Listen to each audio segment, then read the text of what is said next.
বানাচ্ছি ডিমের ভুর্জি। দুটো ডিম আছে নুন হলুদ, সামান্য সর্ষের তেল, একটা পেঁয়াজ কুচি, একটা টমেটো কুচি। টমেটোটা আমি দানা ছাড়িয়ে নিয়েছি। ধনে পাতা কুচি, আদা কুচি, কাঁচা লঙ্কা কুচি। ব্যাস এই। এবার বলছি কেন বানাচ্ছি ডিমের ভুর্জি।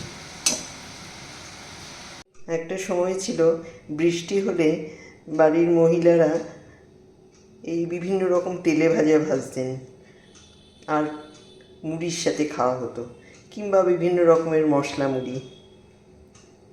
তেলে ভাজা বলতে পেঁয়াজি, বেগুনি, আলুর চপ ইত্যাদি।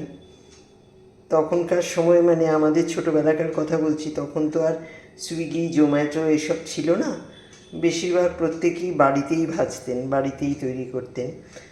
যাই হোক, আজকে আমি সেরকম একটু বৃষ্টি পড়েছে, ভাবলাম একটা মশলা মুড়ি বানাবো একটু অন্য স্বাদের। সেই জন্য আমি ডিমের ভুর্জিটা বানিয়ে নিয়েছি। আর মুড়ির সাথে দিয়েছি ভুজিয়া, আর নেব দুটো কাঁচা লঙ্কা, আর ঠোঙাও বানিয়ে নিয়েছি। এবার আমি পরিবেশন করে নেব। ভাবছি আজকে ডিনারটা এই দিয়েই সেরে দেবো। ব্যাস রেডি হয়ে গেল আমার ডিমের ভুর্জির মশলা মুড়ি। ঠোঙাতে পরিবেশন করে দিয়েছি, আর দুটো কাঁচা লঙ্কাও রয়েছে। কেমন লাগলো আইডিয়াটা জানাবেন। যদি ভালো লাগে তবে সাবস্ক্রাইব করবেন।